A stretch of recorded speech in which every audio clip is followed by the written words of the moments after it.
This week my focus will be on shutter speed, and I'm outside now and I'm gonna try some wildlife photography. I'm also gonna try to get the shutter speed right for hand holding my camera, as well as maybe photograph some moving objects later in the week. I'm Michael, I'm new at photography, but I'm gonna learn and get good at it.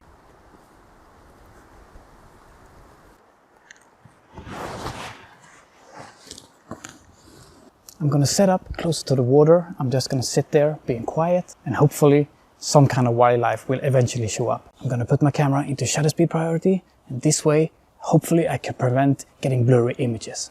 Time to set up and just wait.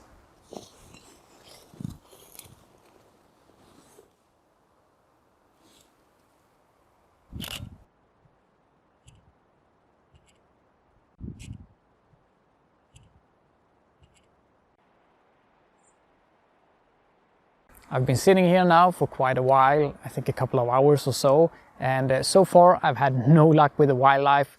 So I'm going to be moving soon and see if I can find something deeper in the forest. But I'm going to take the opportunity now to talk a little bit about the shutter speed when holding the camera handheld.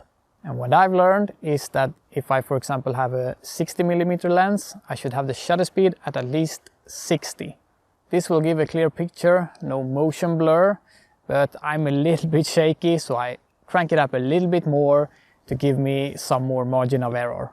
I've taken a couple of pictures here holding the camera handheld, and I think they're turning out pretty decent, so I'm happy with them. Just to clarify a little bit, this is for taking pictures of objects that are not moving. If the grass is moving, for example, I bump up the shutter speed a little bit more. I'm gonna go ahead now and pack it up and venture into the forest and see if I can find something there.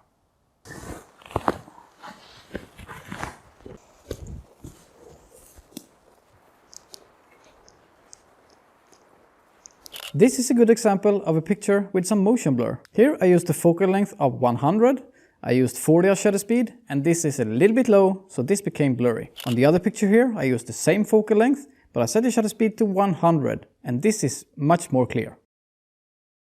I didn't really find any wildlife out in the forest, so I went to this open field here. And oh boy was I lucky here. I encountered a couple of roe deers. I was also able to sit and observe this fox for well over half an hour. Now unfortunately here, I was so focused on freezing the motion, so I didn't actually realize that the light was slowly fading.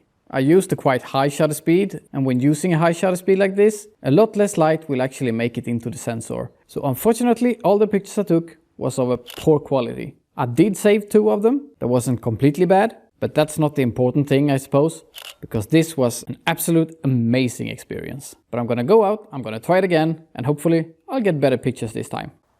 I'm back out again today, but this time I brought my tripod. I'm gonna sneak back down and try to set up and see if I can capture better pictures today.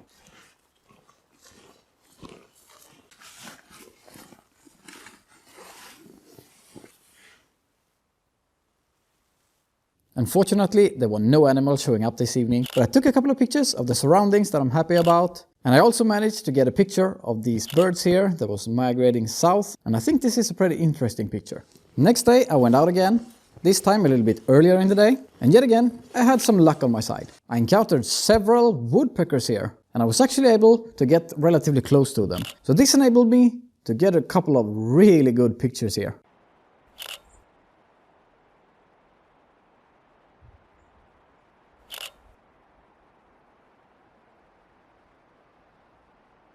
A little bit later here, I tried my luck once again to get a good picture of a roe deer. And eventually I came forwards to the edge of the field, and finally I managed to get a good shot of a roe deer.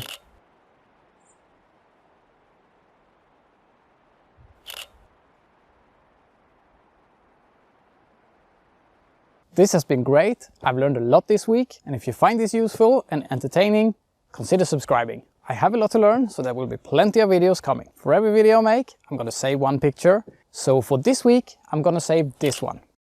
This is by far the best one I've taken this week, and this is quite interesting because this woodpecker let me come really close to it. I'm gonna go ahead now, I'm gonna go take some more pictures so I get a better feel for it. Next week I'm gonna combine the aperture and the shutter speed, so I get a little bit more control. And I'll see you in the next video.